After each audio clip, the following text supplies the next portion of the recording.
உன்னத பாட்டு 16ஆம் பாகம். 15 பாகங்கள் படித்துவிட்ட நிலையில் உன்னத பாட்டு எந்த வழியில் நம்மை இட்டு செல்லுகின்றது என்று இப்போதைக்கு நமக்கு நன்றாய் தெரிந்திருக்கும். இது ஒரு அபரிமிதமான தீர்க்க தரிசனம். கவிதை வடிவிலே, பாடல் வடிவிலே நமக்கு கொடுக்கப்பட்டிருக்கின்றது. அதுவும் இயேசுவானவர் வர கிட்டத்தட்ட 1000 வருடங்களுக்கு முன்பே மிக அழகாக சாமர்த்தியமாக பரிசுத்த ஆவியானவர் சாலமோன் மூலமாய் நமக்கு அள்ளி வழங்கி இருக்கின்ற ஒரு மாபெரும் பொக்கிஷம் இது. அந்த வகையில் இன்று நான் உங்களுக்கு 5 வசனங்களை கற்றுக் கொடுக்க போகின்றேன். 4வது அதிகாரத்திலே, உன்னத பாட்டு 4வது அதிகாரத்திலே முதல் 5 வசனங்களையும் பார்க்க போகிறோம். இந்த 5 வசனங்களும் என்ன தெரியுமா அன்பானவர்களே? மணவாளனாகிய இயேசு கிறிஸ்து மணவாட்டியாகிய சபையினிடத்தில் எதிர்பார்க்கின்ற எதிர்பார்ப்புகள் என்ன? அந்த வகையில் இந்த வருகின்ற நுண்ணிய விவரங்களை எல்லாம் நான் வேதத்தின் பற்பல வசனங்களோடு ஒப்பிட்டு பார்த்து கண்டுபிடித்து கொண்டு வந்திருக்கிறேன் உங்களுக்கு கொடுப்பதற்கு. இதில் எத்தனை விஷயங்களை நீங்கள் ஏற்றுக்கொள்ளப் போகிறீர்களோ நிராகரிக்கப் போகிறீர்களோ எனக்கு தெரியாது. உன்னத பாட்டை கற்றுக் கொடுக்கின்ற பல ஆசிரியர்கள் இருப்பீர்கள். உங்களுக்கு இந்த வசனங்களின் மூலம் வெளிப்பட்டவை என்னவென்று எனக்கு தெரியாது. எது எப்படியோ நான் கற்றுக் கொடுப்பவற்றையும் நீங்கள் எடுத்துக்கொண்டு பரிசுத்த ஆவியானவரின் உதவியோடு பாருங்களேன் என்னதான் ஆண்டவராகிய இயேசு சபையாகிய தனது மணவாட்டியினிடத்தில் எதிர்பார்க்கிறார் என்று. ஆகவே என்னை பொறுத்தவரை அன்பானவர்களே, இந்த உன்னத பாட்டு 4ஆம் அதிகாரத்தின் முதல் 5 வசனங்களும் கிறிஸ்தவர்களாகிய நம் முக்கிய விடயங்கள் சம்பந்தப்பட்டவை. நம்மிடத்தில் இருந்து ஆண்டவராகிய இயேசு எதையெல்லாம் எதிர்பார்க்கின்றார் என்ற அந்த விடயம் சம்பந்தப்பட்டவை. நான் பற்பல வசனங்களையும் உங்களுக்கு கொடுப்பேன். எல்லாவற்றையும் வாசித்து கொண்டிருக்க நமக்கு நேரம் கிடையாது. ஆகவே நீங்கள் குறித்து வைத்துக்கொண்டு நீங்கள் அந்த வசனங்களையும் கொஞ்சம் பாருங்கள். சரி, இப்போ 4வது அதிகாரத்தின் 1வது வசனத்துக்கு போவோமா? மணவாளன் தான் இந்த அதிகாரத்தில் பேசுகிறார். நீ ரூபவதி, என் பிரியமே, நீ ரூபவதி. உன் முக்காட்டின் நடுவே உன் கண்கள் புறாக்கண்களாயிருக்கிறது. உன் கூந்தல் கீலேயாத் மலையில் தழை மேயும் வெள்ளாட்டு மந்தையை போலிருக்கிறது. சரியான்பானவர்களே, இதிலே ஆண்டவராகிய இயேசு எதைத்தான் எதிர்பார்க்கிறார்? புதிய ஏற்பாட்டு கிறிஸ்தவர்களாகிய நமக்கு ஒன்று மாத்திரம் இதில் தெரிகிறது. ஏதோ முக்காட்டை பற்றி தமிழர்களுக்கு நன்றாய் தெரியும் அல்லவா? சரி, அந்த 1 கொரிந்தியர் 11ஆம் அதிகாரத்து முக்காடா இது? சரி, பார்த்து விடுவோமே. நீ ரூபவதி, என் பிரியமே, நீ ரூபவதி. இந்த ரூபவதி என்ற சொல் ஏற்கனவே வந்திருக்கிறது. 2 தடவை ஒரு விஷயம் வந்தால் அது உறுதிப்படுத்தலை குறிக்கும் என்றும் நான் உங்களுக்கு முன்னர் சொல்லி இருக்கிறேன். இந்த இடத்துல வருகின்ற இந்த எபிரேய பதம் என்ன தெரியுமா? யாப்பாஹ் என்பது ஒரு சும்மா ரூபவதி அல்ல, நீ வெள்ளை நிற ரூபவதி. ஆகவே அந்த யபாஹ் என்ற அந்த சொல்லினுடைய அந்த சொல்லுக்குள்ளே வெண்ணிறம் அடங்கி இருக்கிறது. ஆகவே இது வெறும் அழகல்ல, வெள்ளை பரிசுத்தத்தை குறிக்கும். ஆண்டவராகிய இயேசுவால் பரிசுத்தமாக்கப்பட்ட சபையே, நீ பரிசுத்தமாய் அழகாய் இருக்கிறாய். சபையினுடைய அழகு வேறு எதுவும் அல்ல, பரிசுத்தம். அப்படி அல்லவா? ஏனென்றால் அவர் பரிசுத்தர். பரிசுத்தராகிய மணவாளனுடைய சபை எவ்வளவு பரிசுத்தமாய் இருக்க வேண்டும். அது மாத்திரமல்ல, வெள்ளை நீதியையும் குறிக்கும். என்னுடைய பல செய்திகளிலே நான் சொல்லியிருக்கிறேன், பல வேத அறிஞர்களும் கற்றுக் கொடுக்கின்றார்கள். வெள்ளை என்பது நீதியையும் குறிக்கும். வெண் வஸ்திரத்தை அவர் தரிப்பிக்கிறார் என்பது நீதியை குறிக்கும். நீதி என்பது தேவனோடு நமக்கு இருக்கின்ற உறவு. அந்த உறவு இல்லாமல் அல்லவா நீதிமான்களாய் பாவிகளாய் இருந்தோம்.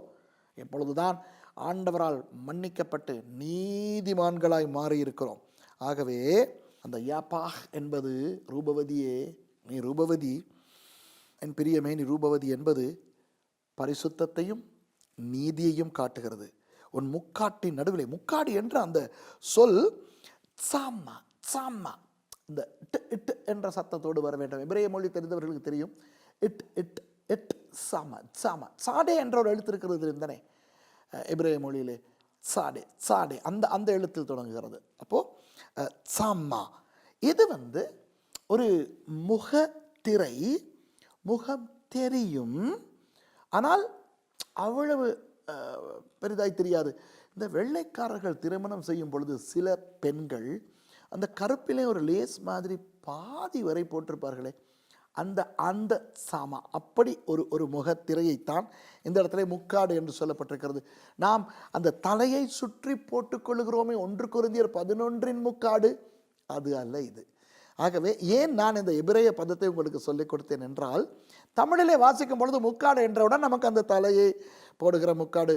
சில சகோதரிகள் நீங்கள் உங்களுடைய சேலையின் அந்த முந்தானையால் முக்காடு போடுகிறீர்கள்.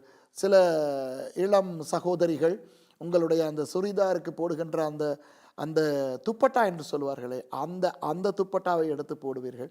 சிலர் முக்காட்டுக்கென்றே துணி வைத்திருப்பீர்கள். அந்த முக்காட்டை இது குறிக்கவில்லை. இது அந்த முக திரையைத்தான் குறிக்கும் என்பதற்காகத்தான் இந்த எபிரேய பதத்தை நான் உங்களுக்கு சொல்கிறேன். மறுபடி ஞாபகப்படுத்துகிறேன், தமிழ் மொழிபெயர்ப்புக்காக ஆண்டவருக்கு நன்றி. ஆனால் அந்த 1 கொரிந்தியர் 11 வருகின்ற முக்காடு இது அல்ல. முக்காடு முக்காடு என்று வருகின்றபடினால் அதுதான் இது என்று நாம் நினைக்கக்கூடாது. அப்போது இது அந்த அந்த அந்த முகத்தை மூடுகின்றதை குறிக்கும். அப்போது உன் கண்கள் புறா கண்கள் என்று வாசிக்கிறோம். ஏற்கனவே இந்த உன்னத பாட்டு புத்தகத்திலே புறா கண்கள் என்று வந்த பொழுது நான் கற்றுக் கொடுத்தேன். அது அஹிம்சை, சமாதானம், பவித்திரம் இவற்றை காட்டுகின்றது என்று. உண்மை. அது மாத்திரமல்ல, பலி கொடுப்பதற்கு பயன்படுத்தப்படுகின்ற ஒரே பறவை புறா. எத்தனை பறவைகள் இருக்கின்றன, ஆனால் வேதத்தின்படி பறவைகளில் பலி கொடுக்க பயன்படுத்துவது புறா. புறா, காட்டுப்புறா எல்லாம் புறா அல்லவா? ஏன்? அதுதான் பரிசுத்தமான பறவை.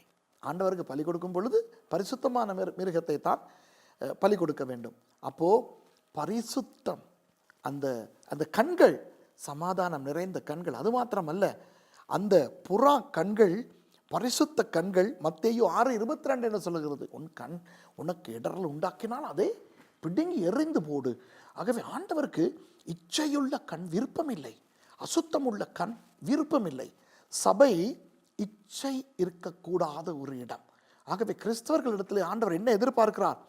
பரிசுத்தத்தை எதிர்பார்க்கிறார், நீதியை எதிர்பார்க்கிறார், அதுபோல இச்சை அடக்கத்தை எதிர்பார்க்கிறார். அடுத்தது கூந்தல். கூந்தலை பற்றி இந்த இடத்துல பார்க்கிறோம். கிலெயாத் மலையில் தழைமையும் வெள்ளாட்டு மந்தையை போல் இருக்கிறதாம் உன் கூந்தல். கூந்தல், வெள்ளாட்டு மந்தை, இந்த இரண்டையும் நான் உங்களுக்கு சொல்லுகிறேன். கூந்தல் 1 கொரிந்தியர் 11:15 பார்க்கிறோம். கூந்தல் என்பது பெண்ணின் மகிமை என்று.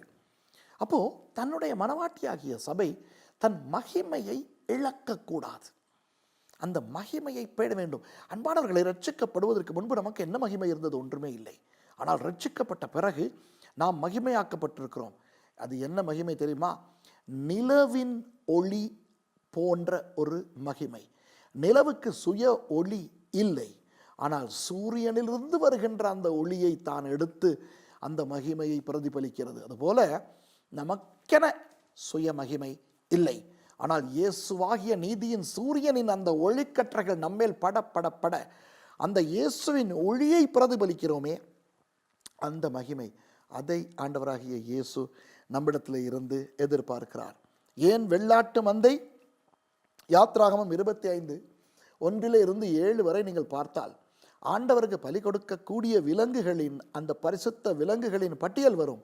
அதில் இந்த வெள்ளாட்டு மந்தை இருக்கிறது. கர்த்தருக்கு கொடுக்கும் விலை உயர்ந்த ஒரு காணிக்கை இது. அப்போது அன்பானவர்களே, ஆண்டவராகிய இயேசு இந்த முதல் வசனத்திலே நம்மிடத்திலிருந்து என்ன எதிர்பார்க்கிறாராம்? நாம் நீதி உள்ளவர்களாக, பரிசுத்தம் உள்ளவர்களாக இருக்க வேண்டுமாம். அந்த திரை போட்டவர்களாக, அசுத்தங்கள் நம்மை அண்டாமல், அந்த சாமா என்ற அந்த திரையை போடும் பொழுது தூசுகள், அசுத்தங்கள் அந்த முகத்துக்கு படாமல் முகத்தை பாதுகாக்கும். அசுத்தங்கள் நம்மை தாக்காத வண்ணம் நம்மை பாதுகாத்து கொண்டு புறா கண்களைப் போல இச்சை அடக்கத்தோடு கவனமாய் சமாதானமாய் நாம் இருக்க வேண்டுமாம். நமது கூந்தல் மகிமை, இயேசுவினிடத்திலிருந்து நாம் பெற்றுக்கொள்கின்ற மகிமையை நாம் தக்க வைத்து கொண்டு விலை உயர்ந்த அந்த விலங்குகளை, காணிக்கை விலங்குகளைப் போல, நாம் வெள்ளாட்டு கடாக்களைப் போல இருக்க வேண்டுமாம். பாருங்கள், அந்த ஒரு வசனத்துக்குள்ளே எவ்வளவு மறைப்பொருட்களை ஆண்டவர் வைத்திருக்கிறார். சரி, 2வது வசனத்துக்கு போவோம். உன் பற்கள் மயிர் கத்தரிக்கப்பட்ட பின் குளிப்பாட்டப்பட்டு கரையேறுகிறவைகளும் ஒன்றாகிலும் மலடாயிராமல் எல்லாம் இரட்டை குட்டியின்றவைகளுமான ஆட்டு மந்தையை போல் இருக்கிறது. ஆம், இந்த பற்கள் எதை குறிக்கின்றது? பற்கள் புன்சிரிப்பை குறிக்கிறது.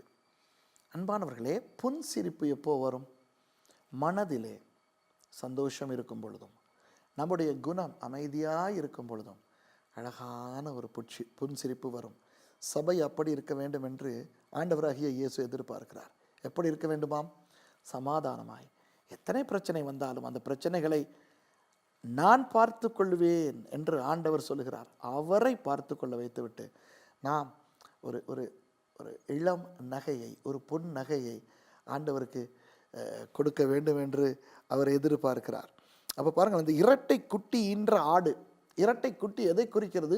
மேல் உதட்டையும் கீழ் உதட்டையும் குறிக்கிறது. அப்போ பாருங்கள், இந்த மேல் உதடு மேலே போக, கீழ் உதடு கீழே வர அந்த பற்கள் தெரியும். அந்த ஒரு ஒரு ஒரு அழகு. அந்த அந்த ஆடு குட்டி போட்டிருக்கிறது என்றால் என்ன அர்த்தம்? அது மலடில்லை, கனி தருகின்ற ஆடு. அப்போது சபை கனி தருகின்ற புன்சிரிப்போடு ஆண்டவராகிய இயேசுக்கு முன்பாக நிற்க வேண்டிய ஒரு மணவாட்டி என்பதனை இந்த இடத்துல இயேசுவானவர் அவரின் எதிர்பார்ப்பாக நமக்கு முன் வைக்கிறார். பாருங்கள், எவ்வளவு எதிர்பார்ப்பை அவர் சபையின் மேல் வைத்திருக்கிறார் என்று. 3வது வசனம், உன் உதடுகள் சிவப்பு நூலுக்கு சமானமும் உன் வாக்கு இன்பமுமாய் இருக்கிறது. உன் முக்காட்டின் நடுவே உன் கன்னங்கள் வெடித்த மாதளம் பழம் போல் இருக்கிறது. மறுபடியும் இந்த முக்காடு அந்த சம்மா என்ற அந்த அந்த சொல் தான் வருகிறது. இவற்றை நான் உங்களுக்கு நான் சீக்கிரமாக அறிவிக்கிறேன். இந்த வசனங்களை நீங்களும் புரட்டி பார்த்து கொள்ளலாம். இங்கே வாசிக்க நமக்கு நேரம் கிடையாது. உதடுகளில் பாவம் இருக்கக்கூடாது. லேவியராகமம் 13ஆம் அதிகாரம் 45வது வசனத்தை நீங்கள் வாசித்து பார்த்து கொள்ளுங்கள். பாவமற்ற உதடுகளை ஆண்டவராகிய இயேசு நம்மிடத்தில் எதிர்பார்க்கிறார். உதடுகளின் பாவங்கள் அதெல்லாம் நமக்கு தெரியாதா? நமக்கு சொல்லிக் கொடுக்க வேண்டும்?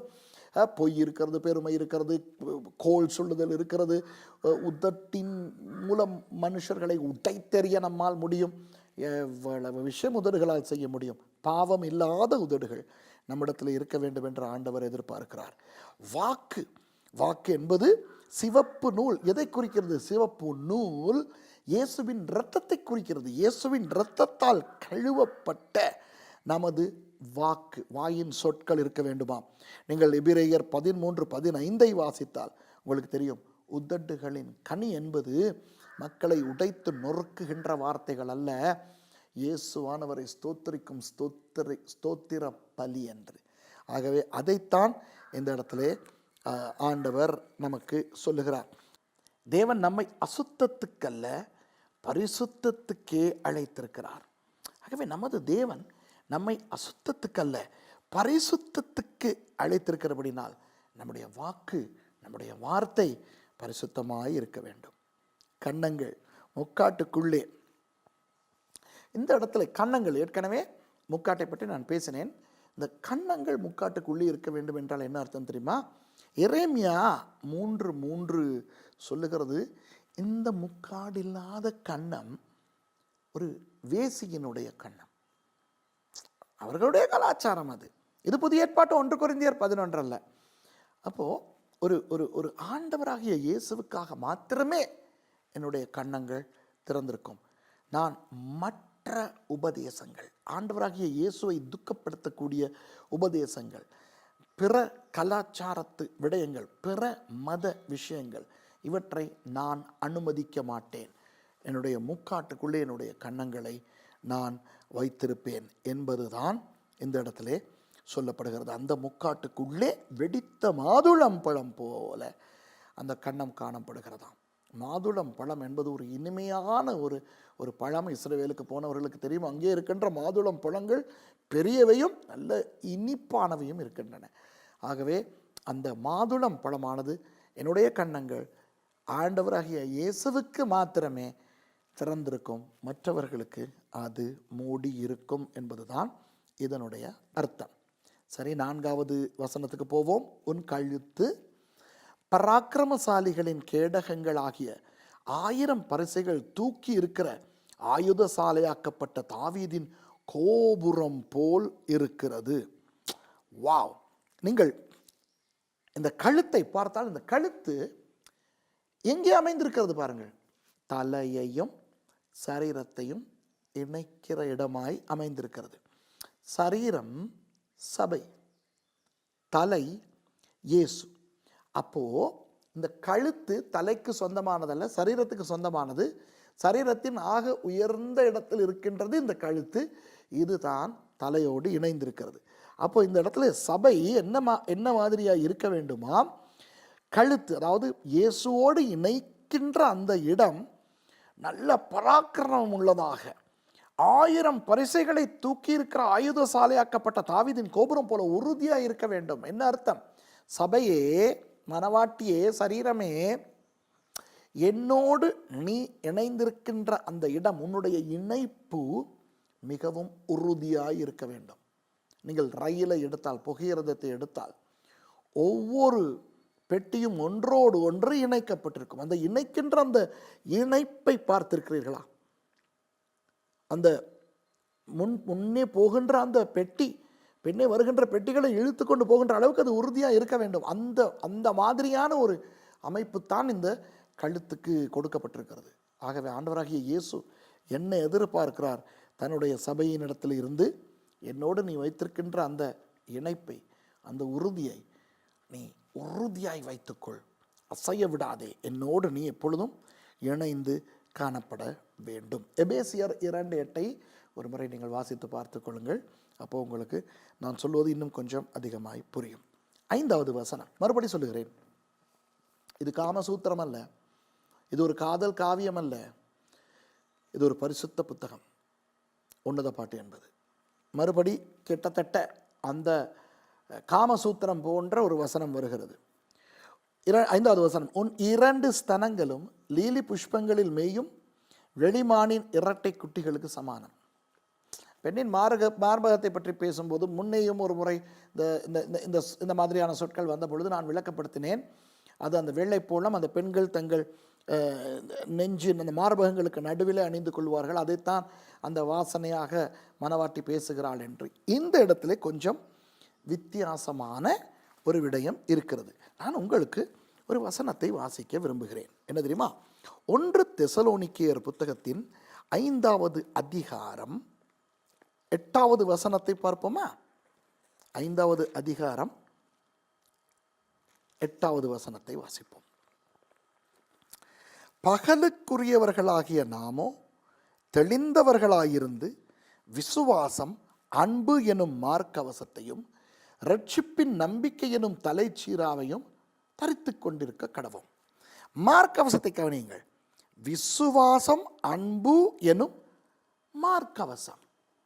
அப்போ சபை ஒரு மார்க்கவசத்தை அணிந்திருக்க வேண்டுமாம். அந்த மார்க்கவசம் விசுவாசம், அன்பு என்று 2 விடயங்களை தன்னோட வைத்திருக்க வேண்டுமாம். இந்த விசுவாசம், அன்பு என்ற அந்த 2 தான் அன்பானவர்களே 2 ஸ்தனங்கள் என்று இந்த இடத்திலே குறிக்கப்பட்டிருக்கிறது. உன் 2 ஸ்தனங்களும் லீலி புஷ்பங்களில் மேயும் வெளிமானின் இரட்டை குட்டிகளுக்கு சமானம். புரிகிறதா? இதில் பாலியலோ காமமோ காதல் காவியமோ கிடையாது. இதிலே ஒரு ஆழமான இறையியல் தத்துவம் தான் அடங்கி இருக்கிறது. விசுவாசமும் அன்பும் இருக்க வேண்டும் என்று. அதுதான் சபையினுடைய மார்க்கவசம்.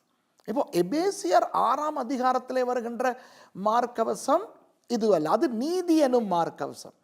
அன்பானவர்களை நன்றாய் கவனியுங்கள். ஏன் தெசலோனிக்கேயர் புத்தகத்திலே அன்பு, விசுவாசம் என்னும் மார்க்கவசமும் எபேசியர் புத்தகத்திலே நீதி என்னும் மார்க்கவசமும் வர வேண்டும்? ஏன் எபேசியர் புத்தகத்தில் வருகின்ற அந்த சர்வாயுத வர்க்கத்திலே விசுவாசம் ஒரு கேடகமாகவும் இங்கே விசுவாசம் மார்க்கவசமாகவும் காட்டப்பட வேண்டும்? கவனிங்கள். எபேசியர் 6ஆம் அதிகாரத்திலே உள்ள அந்த சர்வாயுத வர்க்கம் இயேசுவுக்காக அல்ல, எதிரியாகிய பிசாசினுடைய அந்த தாக்குதல்களிலிருந்து நம்மை காத்துக்கொள்ள. புரிகிறதா? விசுவாசம் எனும் கேடகம், நீதி எனும் மார்க்கவசம், சத்தியம் எனும் கச்சை, இவையெல்லாம் ஆவிக்குரிய போராட்டம் சம்பந்தப்பட்டவை. ஒரு ரோம இராணுவ அதிகாரியினுடைய ஆடைக்கு ஒப்பிடப்பட்டிருக்கின்றது. அதனுடைய அந்த நோக்கம் வேறு, இதனுடைய நோக்கம் வேறு. இது இயேசுவும் மனவாட்டியும் மாத்திரம் சம்பந்தப்பட்ட விடயம். இங்கு பிசாசு, யுத்தம், ஆவிக்குரிய போராட்டம் எல்லாம் கிடையாது. இங்கே மார்க்கவசம் அந்த தெசலோனிக்கேயர் புத்தகத்திலே குறிப்பிடப்பட்டிருக்கின்ற அந்த அன்பு, விசுவாசம். என்ன அன்பு? தேவனுடைய அந்த அகாப்பே அன்பு. விசுவாசம், பிஸ்டிஸ் என்பது இரண்டு வகைப்படும். ஒன்று தேவன் மேல் நாம் வைத்த நம்பிக்கை, அடுத்தது தேவனுக்காக நாம் நம்பிக்கை உள்ளவர்களாய் இருக்க வேண்டிய அந்த தன்மை. இன்றைக்கு அன்பானவர்களே, தேவன் நம்மை அவர் விசுவாசிகளாக்கி வைத்திருக்கிறார். நாம் விசுவாசிகள். ஆகவே கிறிஸ்தவர்கள் எல்லாருமே விசுவாசிகள். நாம் ஆண்டவரை விசுவாசிக்கிறோம். ஆனால் எந்த அளவுக்கு அவருக்கு விசுவாசம் உள்ளவர்களாய் இருக்கிறோம்? மணவாளன் அல்லவா அவர். மணவாட்டி எந்த அளவுக்கு அந்த மணவாளனுக்கு விசுவாசம் உள்ள நங்கையாக இருக்க வேண்டும், இதைத்தான் இந்த இடத்திலே அவர் சொல்லுகிறார். அப்போது மறுபடி ஒரு விசை வேகமாய் இந்த 5 வசனங்களுக்கும் ஓடி போய் பார்ப்போமா? மணவாளன் நம்மிடத்திலிருந்து என்ன எதிர்பார்க்கிறார் என்று. நீ ரூபவதி, என் பிரியமே நீ ரூபவதி. வெள்ளை, வெள்ளை எதை குறிக்கிறது? பரிசுத்தத்தையும் நீதியையும் குறிக்கிறது. ஆகவே சபை பரிசுத்தமாயும் நீதியாயும் இருக்க வேண்டும் என்று இயேசுவானவர் விரும்புகிறார். உன் முக்காட்டின் நடுவே உன் கண்கள் புறா கண்களாயிருக்கிறது. புறாவினுடைய கண் எப்படிப்பட்ட கண்ணாம்? கபடில்லாத, சமாதானமான, இச்சையில்லாத கண். ஆகவே இந்த உலகத்தின் இச்சைகளுக்கு நாம் விலகி, சபை விலகி இருக்க வேண்டும் என்று மணவாளனாகிய இயேசு விரும்புகிறார். உன் கூந்தல் கீலேயாத் மலையில் தலை மேயும் வெள்ளாட்டு மந்தையை போல் இருக்கிறது. கூந்தல் எதை குறிக்கிறதாம்? மகிமையை குறிக்கிறது. ஒரு நிலவு எப்படி சூரியனிலிருந்து வெளிச்சத்தை எடுத்து பிரதிபலிக்கிறதோ அதுபோல இயேசுவினுடைய மகிமையை நாம் எடுத்து, அந்த மகிமை தான் இன்றைக்கு நமக்கு இருக்கிறது. சொந்த மகிமை நமக்கு யாருக்குமே கிடையாது அன்பானவர்களே. நாம் எவ்வளவு படித்து பட்டம் பெற்று வசதியுள்ளவர்களாய் நற்குணங்கள் நிறைந்தவர்களாய் இருந்தாலும் இது ஒன்றுமே நம்முடைய சொந்த மகிமை அல்ல. சபைக்கு இருக்கின்ற எந்த மகிமையும் கர்த்தராகிய இயேசு கிறிஸ்து நல்கிய அந்த ஒரே மகிமை மாத்திரமே. அவருடைய மகிமை தான் நம்மிடத்தில் இருக்க வேண்டும். உன் பற்கள் எதை குறிக்கிறது என்று நான் உங்களுக்கு சொன்னேன். புன்னகை, அழகான ஒரு சமாதானமான ஒரு பதற்றம் இல்லாத தன்மை. புன்னகை பூக்கின்றவர்கள் பதற்றம் இல்லாதவர்களாக இருந்தால்தான் புன்னகை பூக்க முடியும். மயிர் கத்தரிக்கப்பட்ட பின் குளிப்பாட்டப்பட்டு கரையேறுகிறவைகளும் ஒன்றாகிலும் மலடாயிராமல் எல்லாம் இரட்டை குட்டி இன்றவைகளுமான ஆட்டு மந்தையை போல் இருக்கிறது. இரட்டை குட்டி, மேல் உதடு கீழ் உதடு, அந்த உதடுகள் 2 விரியத்தான் பற்கள் வெளியே தெரிகின்றன. ஆகவே மலடில்லாத நல்ல சுகமான கனி தருகின்ற சபையாய் சமாதானமாய் இருக்க வேண்டுமாம். உன் உதடுகள் சிவப்பு நூலுக்கு சமானமும் உன் வாக்கு இன்பமுமாய் இருக்கிறது. உன் முக்காட்டின் நடுவே உன் கன்னங்கள் வெடித்த மாதாளம் பழம் போல் இருக்கிறது. இதை பார்க்கும் பொழுது எனக்கு ஆசையாக இருக்கிறது. இது என்ன ஆண்டவர் சொல்லுகிறார் என்றால், உன்னுடைய உதடுகள், உன்னுடைய வாயின் வார்த்தைகள் எல்லாம் இயேசுவின் இரத்தத்தினால் கழுவப்பட்டு, சிவப்பு நூல் இயேசுவின் இரத்தத்தை குறிக்கிறது, கழுவப்பட்ட உதடுகள். ஆகவே நம்முடைய வாயிலே ஸ்தோத்திர பலி இருக்கிறது. உன் வாக்கு இன்பமுமாய் இருக்கிறது. நம்முடைய வார்த்தைகள் எல்லாம் தேவனுடைய வார்த்தையால் புடமிடப்பட்டவை. அப்போது நம்முடைய முக்காடு, அந்த சம்மா, அது என்ன செய்கிறது? நம்முடைய கன்னங்களை அசுத்தங்களுக்கு, கள்ள உபதேசங்களுக்கு, மற்ற விஷயங்களுக்கு நம்மை பாதுகாக்கிறது. ஆவிக்குரிய விபச்சாரத்துக்கு நம்மை காத்து, நீர் மாத்திரமே என்னை பார்க்க முடியும், உமக்கு மாத்திரமே இந்த கன்னங்கள் சொந்தம் என்று மணவாளனாகிய இயேசுவுக்கு நாம் சொல்லக்கூடிய அந்த ஒரு நிலைமை இந்த வசனத்திலே, அந்த எதிர்பார்ப்பு இயேசுவினிடத்தில் இருக்கிறது. உன் கழுத்து, அந்த தலையையும் உடம்பையும் இணைக்கின்ற, இயேசுவோடு சபையை இணைக்கின்ற அந்த இணைப்பு பராக்கிரமசாலிகளின் கேடகங்களாகிய 1000 பரிசை தூக்கி இருக்கிற ஆயுதசாலையாக்கப்பட்ட தாவீதின் கோபுரம் போல் இருக்கிறது என்று சொல்லுகிறார். அத்தோடு கடைசியாக உன் 2 ஸ்தனங்களும் லீலி புஷ்பங்களில் மேயும் வெளிமானின் இரட்டை குட்டிகளுக்கு சமானம் என்கிறார். அதைத்தான் தெசலோனிக்கேயர் புத்தகத்திலே விளக்குகிறார். அவருக்கு என்ன வேண்டுமாம்? நம்முடைய மார்பு, நம்முடைய மார்க்கவசம், அன்பு, விசுவாசம் என்ற அந்த 2 இருக்க வேண்டுமாம். நாம் ஆண்டவர் மேல் அபரிமிதமான அகாப்பை அன்பு வைத்திருக்க வேண்டும். அவர் மேல் விசுவாசம் வைத்திருக்க வேண்டும். விசுவாசம் இருக்கிறது, ஆனால் நம்பிக்கைக்குரியவர்களாக, விசுவாசத்துக்கு உரியவர்களாக நாம் இருக்க வேண்டும் என்று சொல்லுகிறது. ஆகவே அன்பானவர்களை பார்த்தீர்களா? இந்த 4வது அதிகாரத்தின் 5 வசனங்களிலும் மணவாளனாகிய இயேசு மனவாட்டியாகிய சபையை குறித்து எப்படிப்பட்ட ஒரு எதிர்பார்ப்பை வைத்திருக்கிறார் என்றல்லவா காட்டுகிறது. அந்த எதிர்பார்ப்புக்கு அமைய நாம் இருப்போமா? அடுத்த பாடத்திலே சந்திப்போம்.